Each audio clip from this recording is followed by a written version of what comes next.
Muy buenos días, gracias por su puntualidad. Retomamos las sesiones del hospital, en esta ocasión contando con la presencia de la doctora Adriana Rosario Medina Hernández, a quien agradezco que haya aceptado la invitación para participar con este tema, el cual tienen ustedes aquí. Hablaré un poco acerca de la doctora. Ella es cirujano dentista por la Universidad de Guanajuato, habiendo sido llevado el programa en la Universidad Latina de México.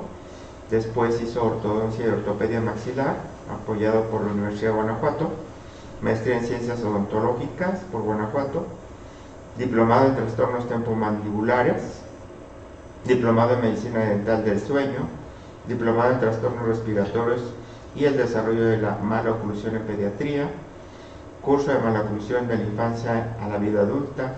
Es miembro de la Academia Mexicana de Medicina Dental del Sueño y tiene otros diplomados y es profesor en la Universidad Latina en las materias de oclusión y ortopedia maxilar. Pues con una amplia experiencia, además es mamá, por lo que estaba platicando, que fomenta y promueve mucho la lactancia, así es que experiencia propia y profesional que nos va a compartir esta mañana. Gracias y bienvenida. Muchas Adelante, gracias. Adriana. Pues, como les platico el doctor, yo estudié en la Universidad Latina de México, la carrera de odontología. Después estudié en la Universidad Latina de México también, la especialidad en ortodoncia y ortopedia maxilar. Aquí me nace o me surge la necesidad de aprender más sobre ciertos temas y me voy con la Universidad de Guanajuato a estudiar la maestría en ciencias odontológicas. Lo puedo decir orgullosamente, alumno de la tercera generación de la Academia Mexicana de Medicina Dental del Sueño. La Academia Mexicana de Medicina Dental del Sueño tiene en México alrededor de 4 años y medio aproximadamente. Somos nuevos en Medicina Dental del Sueño. Sin embargo, en España ya la Academia Dental del Sueño tiene aproximadamente 30 años y somos asociaciones hermanas. Soy maestra también, como les platicaba el doctor, en pregrado, acá con los chicos, y en posgrado. Pues he tenido la fortuna de tomar cursos con algunos maestros importantes en el área de la ortodoncia, pero mi más grande tarea es ser mamá de 2 pequeñitas. ¿Y por qué les voy a platicar esto? Porque cuando nace Ivana, la niña grande, me costó un poco de trabajo encontrar a alguien que pudiera ayudarme a tener una lactancia materna exitosa. Entonces me meto a investigar, me meto a ver videos en redes sociales y es como empiezo con esta bonita tarea de lactancia materna. ¿Qué es la lactancia materna? Pues la lactancia materna es el apego del bebé para que tome la leche materna del seno materno y entonces empiece una buena función. La lactancia materna y el cuidado del recién nacido es fundamental para el desarrollo físico, neurológico, biológico de la niña y el niño.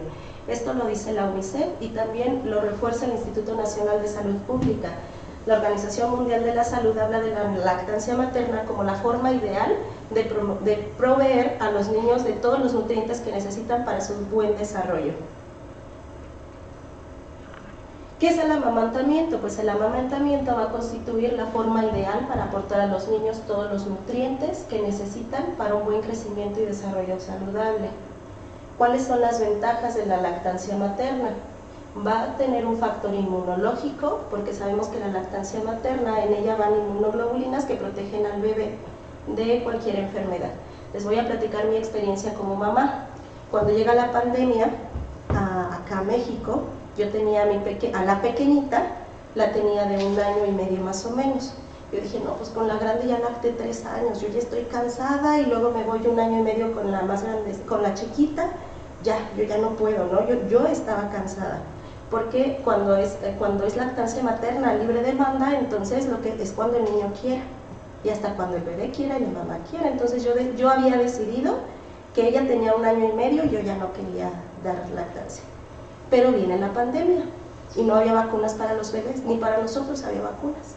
Entonces las vacunas para los niños vinieron muchos años después. Empecé a leer otra vez, porque se empezaba a hablar de que había inmunidad en la leche materna y con el COVID, y que eso se lo pasabas al bebé con la leche. Hubo documentos que reforzaron, artículos científicos que reforzaron esta teoría, y entonces no dejé de lactar. Prolongamos la lactancia materna, ahí sí hasta que la niña quiso. Yo como mamá aprensiva pues no quería dejar de darle porque todavía no cumplía 3 años y ella necesitaba la leche de mamá. Pero ella no quiso, 2 años y 7 meses, y ella dijo, yo ya no quiero, porque ya voy a querer ir a la escuela. Entonces, factor nutritivo, pues todos los nutrientes y todo lo que puede haber en la leche materna. Si nosotros comparamos una lista de nutrientes que tiene la leche materna y la lista que tiene la leche de fórmula, es un abismo de diferencia, aunque vengan reforzadas y aunque vengan con hierros, es un abismo de diferencia. El factor afectivo, se ha notado que un niño que es lactado más tiempo no es que sea más apegado a mamá, es un niño más libre que sabe que mamá va a estar ahí siempre que él la necesite. Entonces, entre más prolongamos la lactancia materna, los niños son más independientes. Y el factor psicológico, lo que les platicaba, pues el niño sabe que ahí va a estar mamá siempre que se necesite. Entonces hay organismos internacionales como la UNICEF, la Organización Mundial de la Salud, que recomiendan la lactancia materna exclusiva los primeros 6 meses de vida. Posterior a estos 6 meses, se puede combinar la lactancia materna con la introducción de los alimentos. Hasta el año entiendo que los niños están probando los alimentos para que se adapten a la dieta de la familia, pero se recomienda que la lactancia sea mínimo 2 años o hasta que mamá y bebé lo decidan. Anteriormente, cuando yo estaba estudiando odontología, me decían 6 meses de lactancia, se quita la leche y ahora vienen los alimentos, que empiece a conocer los alimentos, ¿no? Entonces venían muchos problemitas digestivos porque generalmente el alimento lo tragaban, y aunque eran, se les preparaba papillas, pero a veces aunque eran papillas, el sistema digestivo no estaba preparado para recibir esos alimentos. Entonces ahora sabemos que solo son probaditas para que a partir del año ellos ya puedan comer, o que sea su primer alimento, pero siempre la lactancia materna reforzando. ¿Por qué la lactancia materna? Porque después del primer año la lactancia materna va a estar pasando muchísimos anticuerpos, más bien la leche materna va a estar pasando muchos anticuerpos. ¿Cuáles son las ventajas para la mamá? Disminuye el riesgo de hemorragia después del nacimiento del bebé. Quienes están en esta área de la ginecología saben que cuando nace el bebé y la mamá ve al bebé y se acerca al pecho materno, hay una liberación de oxitocina muy grande. Esa liberación de oxitocina hace que el útero involucione y disminuye el riesgo de hemorragias durante el parto. Previene también a largo plazo el cáncer de mama y el cáncer de ovario, mejora los niveles de colesterol y triglicéridos. Cuando nosotras estamos amamantando, quemamos una cantidad excesiva o muy grande de calorías. Entonces lo mejor que puede hacer mamá para regresar al peso que tenía antes del embarazo es la lactancia. Disminuye el riesgo de depresión postparto porque la mamá se siente satisfecha al estar cerca del bebé, al satisfacer las necesidades del bebé, y aparte por esta liberación de oxitocina, y ayuda a recuperar el peso previo al embarazo. Ventajas para el hijo, son muchas ventajas para el hijo. Disminuye el riesgo de las enfermedades más comunes en la infancia, las respiratorias, alérgicas o diarreicas. ¿Por qué las respiratorias? Y aquí vamos a entrar en otro tema. Lo ideal sería que un bebé naciera por el canal de parto. ¿Por qué es lo ideal? Porque al nacer por el canal de parto, el bebé está expuesto a toda la flora bacteriana del canal de parto de mamá. Eso hace que su sistema inmunológico se active y empiece a trabajar en el momento en el que nace. No es lo mismo, y se ha notado que hay más enfermedades respiratorias en un niño que nace por cesárea que en un niño que nace por el canal de parto. La leche materna es de más fácil digestión, lo que disminuye los cólicos, favorece el desarrollo emocional e intelectual, previene el sobrepeso y la obesidad. ¿Qué nos pasa? Que cuando damos nosotros un biberón y el pediatra nos dice más o menos por la edad se tiene que tomar 5 onzas, papá o mamá o cuidador no está tranquilo hasta que se tome las 5 onzas, y el bebé ya hasta lo tira por los lados pero no estamos tranquilos hasta que la botella queda vacía y no estamos a lo mejor entendiendo que el bebecito ya está satisfecho. Entonces desde bebé estamos dando una cantidad excesiva a lo mejor para ese bebé de leche. Ajá.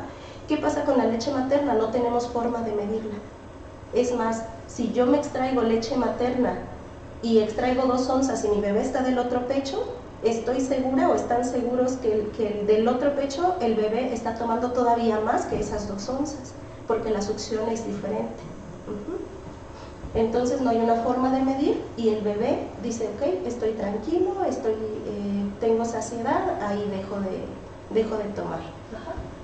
Pero ¿qué pasa? Pues pasa que la leche materna es de más fácil digestión y por lo tanto evacúa el bebé más rápido. A veces es un poquito difícil cuando somos papás primerizos, porque cuando es lactancia materna tenemos que estar despertándonos cada hora u hora y media a cambiar el pañal, y pues con la leche de fórmula siquiera cada 3 horas, ¿no? ¿Por qué? Porque es más pesada y la popis se ve diferente, se ve más viscosa cuando es leche de fórmula. Vamos a prevenir entonces el sobrepeso y la obesidad, favorecen el desarrollo integral, la vida saludable y reduce el riesgo de muerte de cuna. Como generalmente en las noches el bebé duerme con mamá y duerme pegadito al pecho de la mamá, entonces papá o mamá están más al pendiente del bebé para prevenir la muerte de cuna. ¿Cuáles son las ventajas para la familia? Pues favorece el vínculo familiar, reduce el gasto familiar porque no tenemos que comprar fórmulas. No sé si sepan más o menos el precio de la leche de fórmula y cuánto le invertimos los papás en un bote. Alrededor de 700 pesos, y es que son las básicas, hasta 1300, 1400 cuando son leches ya como diferentes, porque al bebé no le cayó tan leche y entonces les tienen que cambiar, y no se compra una a la semana, generalmente se compran 2 a la semana, y si es comelón, pues a lo mejor se acaba 2 y medio, ¿sí? Entonces, el reducir el gasto familiar, y lo puedes ocupar en otra cosa, yo creo que también es importante. ¿Y qué pasa con la odontología? Ponerles el video.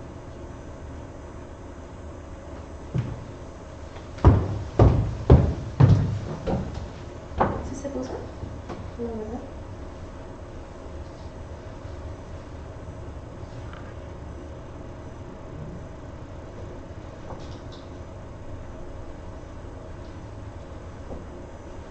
¿Qué pasa entonces con la lactancia y la odontología?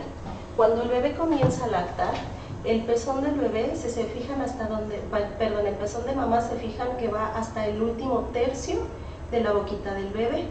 Entonces hay unas bolitas de grasa que se llaman bolsas adiposas de Bichat, que ayuda a que la presión negativa que hace el bebé para la succión, las mejillas no entren en la cavidad oral. Entonces, desde esta parte, el bebé que está lactando empieza a respirar por la nariz. Siempre tiene que haber una coordinación neuromuscular para que el bebé pueda comer y tragar a la vez. Nosotros no podemos hacerlo. No podemos comer y respirar a la vez. A veces, cuando tenemos inflamados los cornetes acá en la nariz o estamos enfermos de gripe y tapada la nariz, no podemos respirar mientras comemos. Lo ideal sería que pudiéramos tragar y respirar a la vez. ¿Por qué? Porque puede haber una buena coordinación muscular. Entonces, con la lactancia materna se activa la musculatura perioral, hay una adecuada posición de la lengua desde el nacimiento. La lengua siempre tiene que estar pegada al paladar, tiene que estar pegadita al paladar. ¿Por qué? Porque la lengua es la que le va a dar forma al paladar. Hay una activación de los músculos masticadores, comenzamos a decirle al bebé por dónde tiene que respirar, y es bien importante que nosotros o ustedes, los médicos de primer contacto, le estén avisando a los papás cómo debe limpiarse la nariz, porque a veces los papás primerizos nos vamos y no sabemos qué hacer. O sea, llegamos con un bebé recién nacido a casa y no sabemos ni cómo se le limpia el cordón umbilical, ni cómo hay que limpiarle las pompis, no sabemos, es la realidad. Entonces hay que decirle a los papás que la nariz también se limpia, que el bebecito va con moco, que tienen que estar expulsando o ayudándole a salir a ese moquito. ¿Por qué? Porque de poco va a servir que yo dé leche materna si el bebé se va a estar soltando porque no puede respirar por la nariz, ¿sí? y entonces viene la angustia de mamá y la mamá dice: es que no lo lleno, es que se desespera, porque imposible, se desespera porque le avisó que tenía hambre, se lo pega y no respira, entonces ni come ni respira. Favorece el sellado labial, hay una coordinación de la deglución y la masticación, hay una fuerza muscular armónica, va a haber un equilibrio en la postura de su cabeza y a largo plazo va a haber una mejor estética facial. Un bebé que come bien y respira bien va a tener una cara bonita, armónica. Entonces, la lactancia materna se considera la primera terapia orofacial, favoreciendo el tono muscular. Cuando un bebé está pegado al seno materno, ¿han notado cómo suda? ¿Cómo se cansa? Ajá. Entonces no es lo mismo que el bebé esté en el seno materno a que pueda tener una botella y la pueda soltar. ¿Para qué? Porque hasta se ve la burbuja de aire cuando suelta la leche, pero no se esfuerza. No se esfuerza lo suficiente para que lo haga sudar como la lactancia materna. Y si supo que también la mamá está quemando calorías, está padrísima la lactancia. Entonces va a promover la coordinación para futuros movimientos mandibulares. Cuando el bebé nace, el movimiento mandibular solo es de apertura y cierre y de vaivén. Pero cuando empieza a comer alimentos sólidos, alrededor de los 6 meses, ya con las nuevas técnicas de introducción de alimentos, empieza a haber un movimiento de masticación. Pero si desde pequeño no le enseño que ese movimiento de diducción adelante y atrás existe, le va a costar mucho trabajo empezar a masticar. Entonces son pequeñitos que no van a querer, a lo mejor alimentos con más consistencia, son pequeños que quieren alimentos blandos y van creciendo en edad y resulta que a los 6, 7 años solo comemos pizza, solo comemos sopita, porque es lo que está blandito y es lo que pueden masticar. ¿Por qué? Porque sus músculos no están fuertes. Favorece entonces también a la buena posición de la lengua, porque acuérdense que la lengua tiene que ir acá, pegadita al paladar. Si yo no tengo una lengua pegadita al paladar, lo que va a hacer es que el paladar se va a colapsar. Y ya después, ahorita vamos a hablar de mi vecino de arriba, de la nariz, porque a mí no me conviene que mi paladar se colapse. Este es un corte sagital, esta es la lengua, los dientes y este es el huesito del paladar. El seno materno tiene la facultad de deformarse, entonces se deforma y la lengua tiene que presionar el seno materno para poder jalar o succionar la leche. Sin embargo, las tetinas, muchas tetinas son muy duras, podríamos decirlo, incluso las más blandas no se deforman tanto como el seno materno y entonces provoca una posición baja de la lengua. Y estamos acostumbrando a nuestros bebés a tener una posición abajo. Ahorita les enseño otra imagen.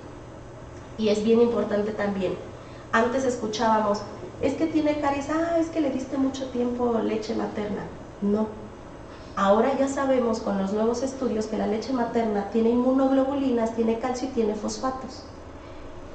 Ahora nos lo venden en unas pastas, que un cosito así pequeñito nos cuesta 800 pesos, para favorecer a la remineralización de los dientes.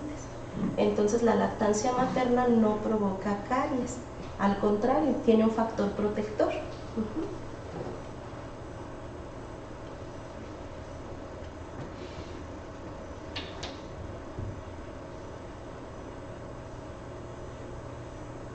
Entonces, ¿qué pasa si no hay lactancia materna? Pues no va a existir una adecuada coordinación entre respiración y va a haber una lengua baja, el niño se va a saciar rápidamente con el uso de biberón, no hay una buena función de la mandíbula, generalmente hay un uso indiscriminado del biberón, llora, dale el biberón, ¿no? Tiene hambre, dale el biberón, está intranquilo, dale el biberón. La digestión va a estar alterada, va a haber una interrupción del paso de anticuerpos de la mamá al bebé, la deglución va a ser atípica con la lengua en mala posición, generalmente un pequeñito que utiliza el biberón mucho tiempo, tienen mordida abierta, no chocan sus dientitos en la parte de enfrente.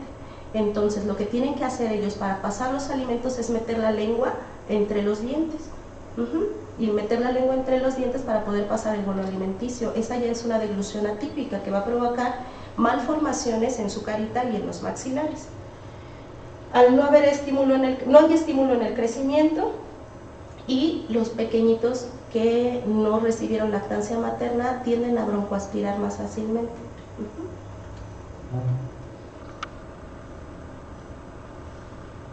Ok. ¿Cuáles son las ventajas de una posición adecuada de la lengua? Una buena respiración principalmente, el habla y el lenguaje, un crecimiento armónico de la cara y pues la alimentación. Cuando recibimos a los bebés, a los pequeñitos, lo primero que revisamos es el frenillo. Si un pequeñito tiene el frenillo corto, que si él está llorando, le hacemos abrir su boquita, no puede mover la lengua, que el frenillo está muy insertado muy bajo, habría que mandar a que hagan una frenectomía, un cortecito del frenillo, para promover la movilidad de esa lengua. Porque si tenemos un frenillo mal insertado, dificulta mucho la lactancia materna. Entonces, ¿cuáles son los síntomas en la mamá? Dolor de pezón por presión aumentada de la mandíbula, porque la lengua no puede hacer ese movimiento de succión. El pezón se deforma o va a tener grietas. Es muy común que las mamás nos digan, ¿sabes qué? Es que ya no quiero, porque me duele muchísimo y porque ya tengo grietas y pues por más que intento, duele, y sí duele bastante. Entonces las tomas van a ser largas e ineficientes porque no hay fuerza en esa lengua para empezar la dilución, y el bebé se va a desesperar. Y entonces pues introducimos el biberón. ¿Cuáles son los síntomas en el bebé? No permite dar soporte al pezón, requiere movimientos de la mandíbula por compensación y más fuertes, va a haber disminución en la habilidad de la succión y altera la coordinación, succión, deglución y respiración. Generalmente el bebé se tiene que estar soltando para poder respirar, y dificulta la alimentación. Y ahí vamos con la alimentación complementaria. A los 6 meses aproximadamente ya hay técnicas diferentes de introducción de alimentos, BLW, y recuérdame la otra. Sí, ya la verdad no, yo en lo personal no me gusta, no lo recomiendo. ¿No te gusta? No, okay. Porque lo se andan viendo y hasta he tenido casos de médicos, o sea, se espantan, no saben qué hacer, menos un poco. O sea, que no tiene primeros auxilios, ¿no?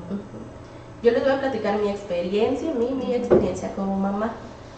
Con la primera niña, pues 7 meses y pues, lactancia materna exclusiva, y me decía el pediatra, dale. Al 6º mes me dice, dale otro mesecito y ya luego te digo cómo empezar los alimentos.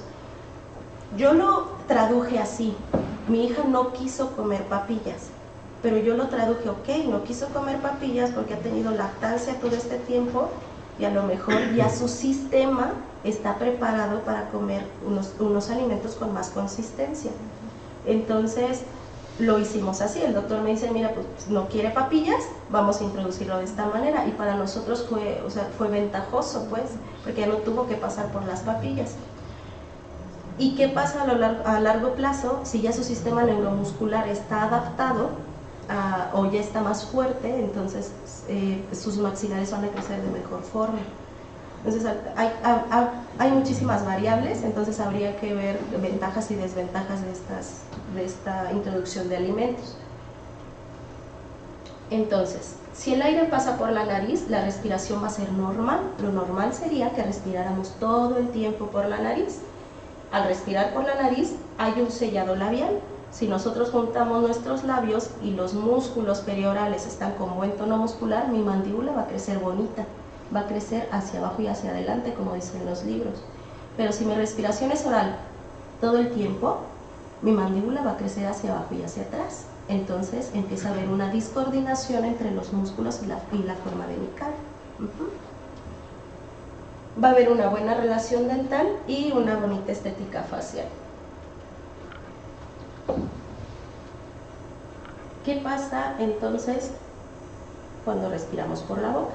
Lo ideal sería que respiráramos por la nariz, que el aire pasara por la nariz, que se filtrara por los cornetes, que pasara por amígdalas y adenoides, y que ahí se filtrara el aire, se humedezca y se caliente para que pase a mis pulmones, porque estos son los primeros filtros que existen para ese aire contaminado que estamos respirando todo el tiempo: cornetes, amígdalas y adenoides.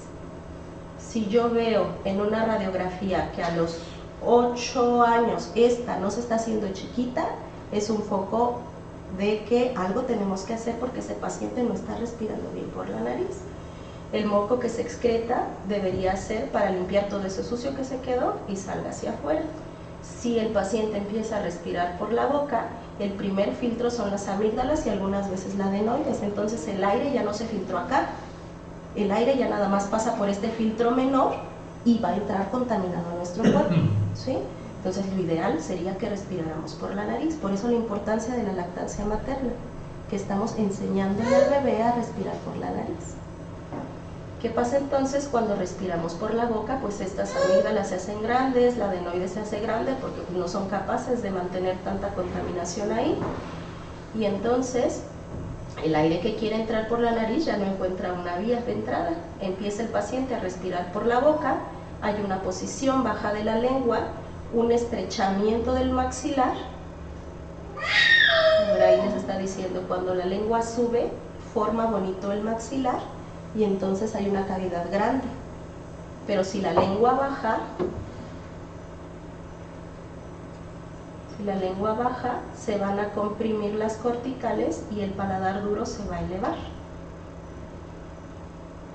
Los músculos periorales van a estar presionando porque el paciente todo el tiempo está con la boca abierta.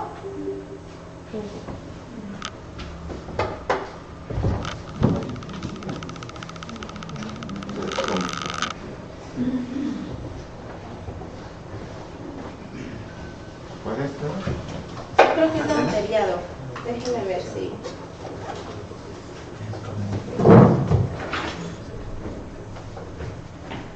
Porque aquí ya tienes corriente, no me estoy dejando.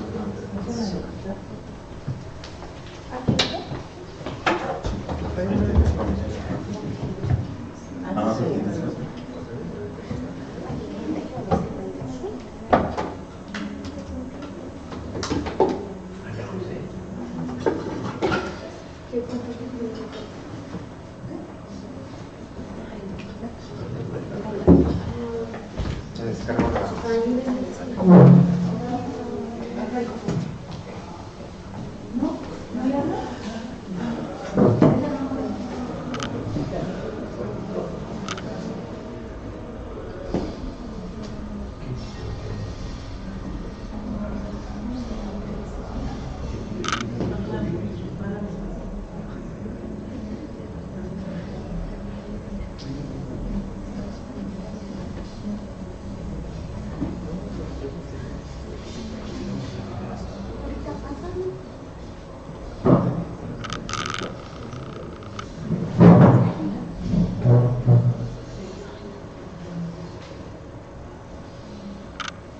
Acá está.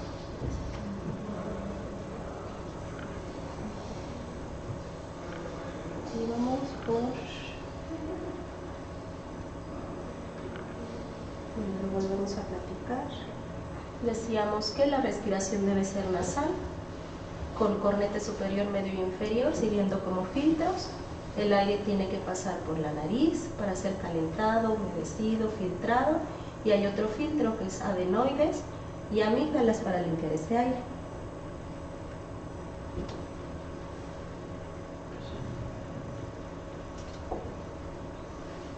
Entonces aquí se juntan todos los microorganismos, existe el moco, que es algo normal para limpiar toda esta zona que fue el filtro, y entonces se puede expulsar.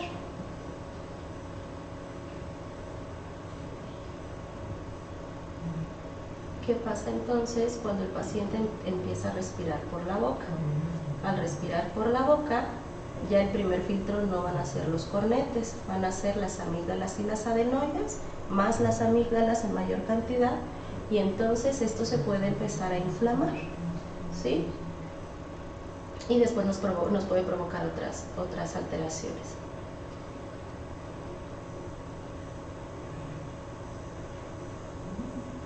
Se inflaman y cuando el paciente a lo mejor quiere empezar a respirar y esto esté inflamado, no hay opción de que tenga una buena respiración nasal porque ya está obstruido.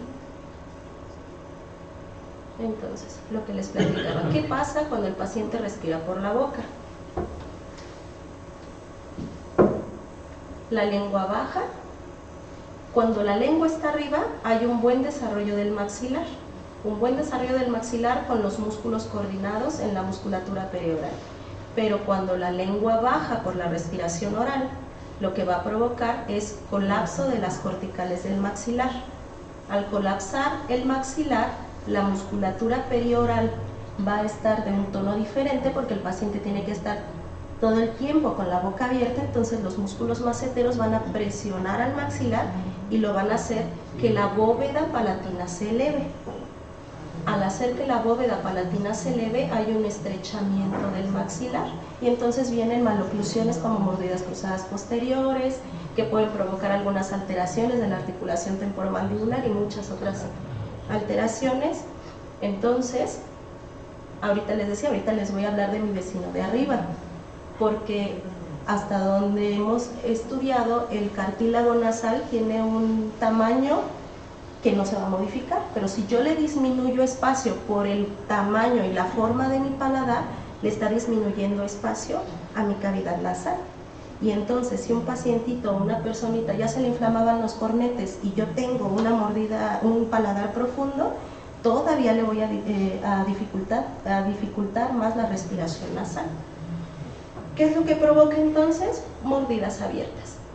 Nosotros, si un paciente nos sonríe y vemos que sus dientes de arriba no juntan o no tapan poquito los dientes de abajo, ya entiendo que ese paciente no está respirando bien. Entonces, una deglución incorrecta va a provocar lengua baja, estrechamiento del maxilar, incoordinación en la musculatura perioral, mordidas abiertas. ¿Por qué es importante esto que les pongo aquí? Porque si aquí se me junta moco, porque el paciente no respira bien por la nariz, mi maxilar no va a crecer. ¿Por qué no va a crecer? El maxilar tiene diferentes centros de crecimiento, el más importante son los senos maxilares. Si los senos maxilares se llenan de moco y el paciente no puede respirar por la nariz, esos senos maxilares, no hay presión negativa en los senos maxilares y no va a crecer en tercera dimensión el maxilar.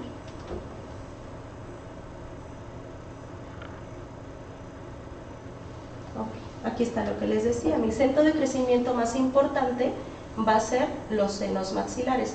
El primer centro de crecimiento va a ser la cavidad orbitaria para que el maxilar descienda, pero el segundo centro de crecimiento y más importante para mí va a ser el seno maxilar. Tenemos 3 picos de crecimiento, del nacimiento al año, que es donde nosotros damos lactancia materna y enseñamos a respirar al niño por la nariz. De los 3 a los 4 años es el segundo periodo de crecimiento más activo de ese maxilar, y entre los 11 y los 12 años. Si un pacientito yo lo detecto aquí o aquí, posiblemente aquí ya no necesite tratamiento, pero si lo detecto aquí, ya perdí muchos años de mucho tiempo para yo poder identificar y tratar lo más pronto posible. Si lo trato aquí, pues nada más era limpiarle la naricita, cortarle el frenillo y lactancia, respiración, y va a crecer bonito aquí y aquí. Si yo lo detecto aquí, ok, ya puedo hacer algo, yo sé que es voy a estar tratando tempranamente a este niño y posiblemente aquí no necesite ningún tratamiento. Pero si al ortodoncista lo mandamos ya entre los 11 o los 12 años, que era lo común, es que ya que le salgan todos sus dientes para que los alineen. Sí, pero si ahora entendemos que es hacer crecer los maxilares desde que nacen, posiblemente los niños tendrían que estar yendo desde el momento del nacimiento. Y acá era lo que les platicaba. ¿Por qué mi vecino de arriba está muy feliz de que el paciente, de que yo haga unos maxilares grandes y que el paciente pueda respirar bien? Porque si este paladar, esta es la lengua y este es el paladar, si este paladar se eleva, le disminuye espacio a la cavidad nasal. Entonces, hay algo que ahora está muy en boga, no sé si lo hayan escuchado, que es la medicina del sueño. En la medicina del sueño se habla en muchos de los textos, si no es que en todos, de la resistencia nasal respiratoria. La resistencia nasal respiratoria es la presión negativa que hace el aire al pasar por la nariz y que te dificulta la respiración. Si yo tengo una cavidad nasal chiquita, te dificulta más la respiración. Entonces, yo como ortodoncista me encargo de que este maxilar esté de buen tamaño, en buena posición, para no quitarle espacio a la nariz. porque si respiras, todo es bonito, pero si no respiras,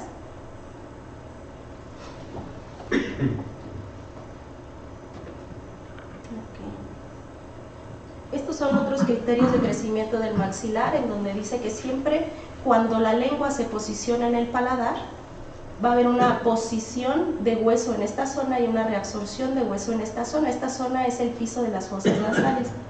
Entonces yo necesito que mi lengua siempre esté acá en el paladar, siempre arribita, pegadita en el paladar, para que por presión negativa del aire se empiece a reabsorber aquí. Si eso no pasa, si mi paciente no tiene siempre la lengua en el paladar y no puede respirar por la nariz, los maxilares se van a deformar.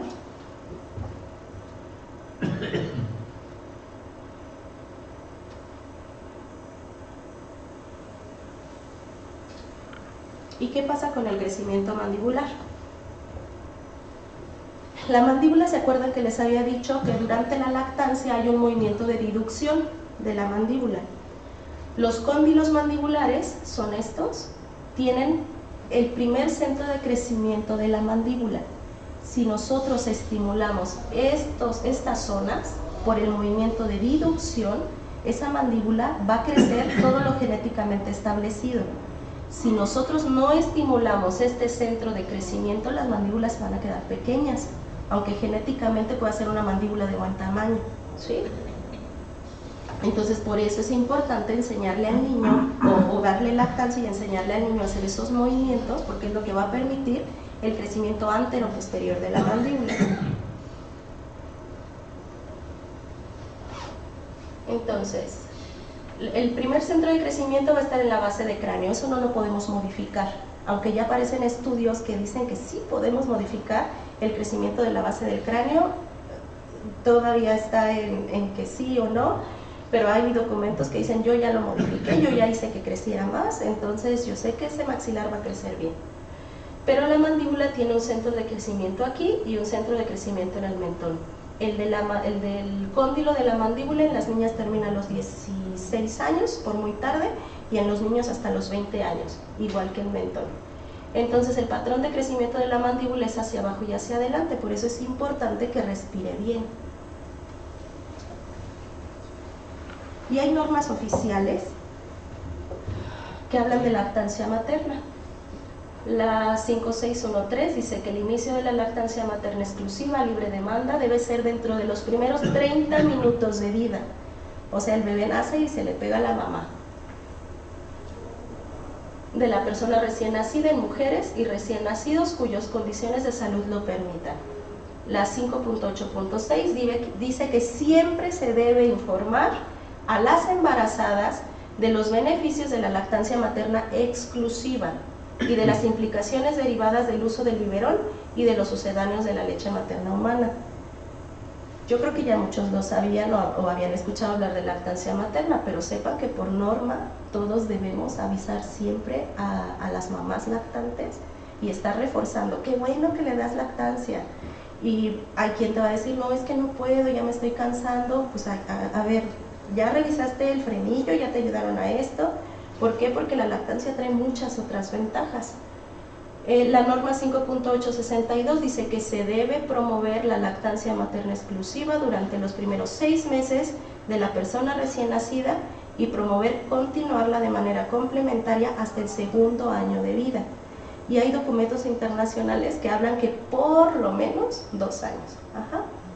Entonces, ya sabemos que la lactancia pues no es nada más los primeros 6 meses, que debe ser lo más prolongada posible, por lo menos 2 años. Entonces, en resumen, pues es mejor que el niño nazca por parto, por lo de la microbiota que les platicaba, que se exponen primero a la microbiota de la vagina de la mamá y eso activa su sistema inmune. El apego inmediato favorece la lactancia, hay liberación de oxitocina, la mamá se siente más contenta, baja más rápido la leche. Esto provoca que la lengua esté en una posición fisiológica allá en el paladar, porque el pezón se deforma y entonces le estoy enseñando al niño a respirar por la nariz y que la lengua siempre va en el paladar.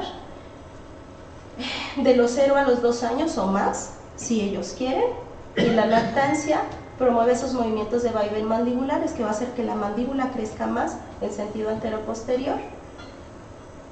¿ok? De los 6 meses a los 2 años se complementa con la introducción de los alimentos y es bien importante que los senos paranasales siempre estén con presión negativa de aire porque eso es lo que va a hacer que mi maxilar crezca de manera adecuada.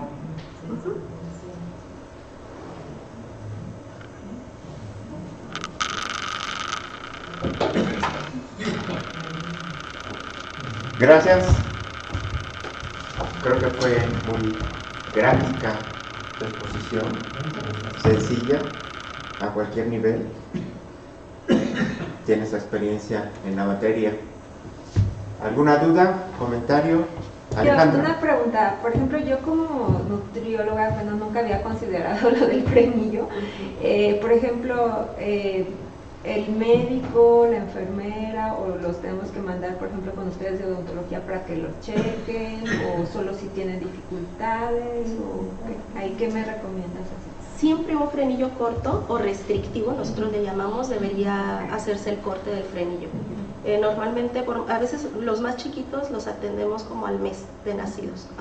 Si eso dificulta mucho la lactancia, desde que nacen hay que cortarlo. Lo hace el cirujano maxilofacial idealmente. ¿Y eso lo checa el médico? Bueno, pues generalmente el pediatra. Lo puede revisar el pediatra cuando nace, cuando hacen su primera revisión del bebé. A ver, abra la boca y revisamos frenillo. El bebé está llorando, o sea, ni siquiera es necesario abrir la boca. O sea, el bebé está llorando y ahí se nota si el frenillo está cortito.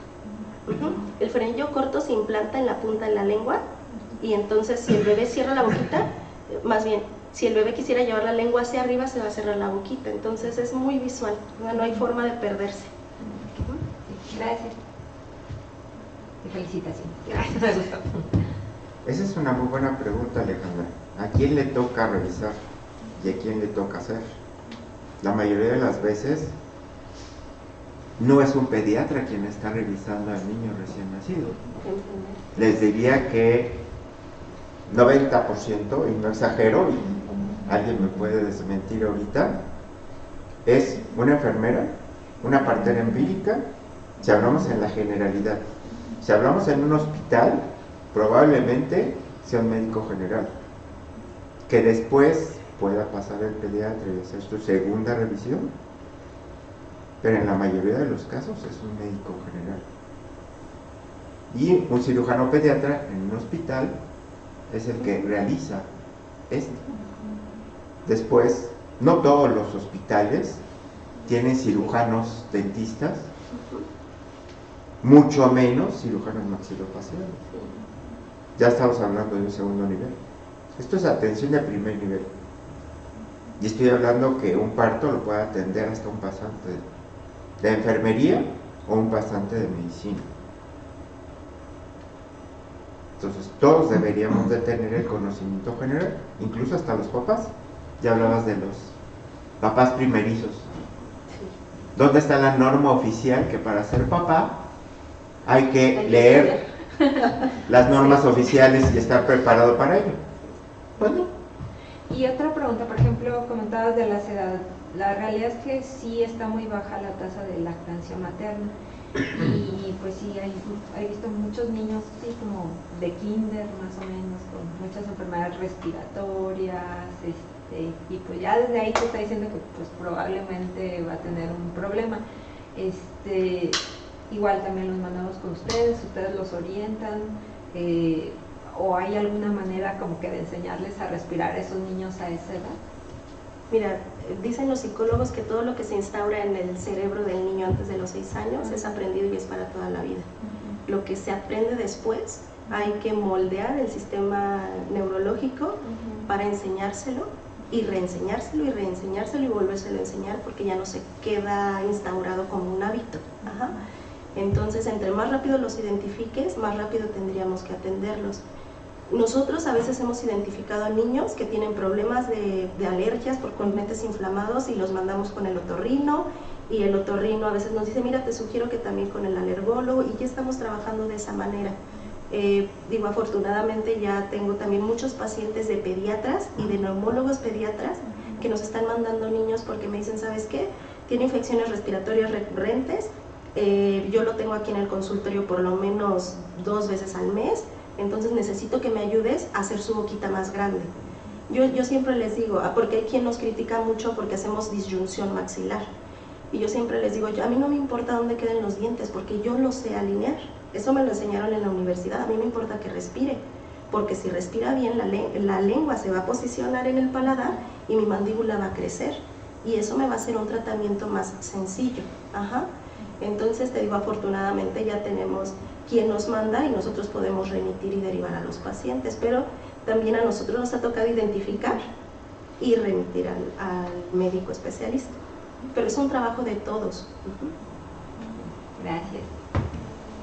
Complementando, doctor Iriarte. Bueno, ante todo felicitar a la doctora. Es una Gracias, doctor. plática muy interesante, muy práctica, que todo el mundo debemos de saber.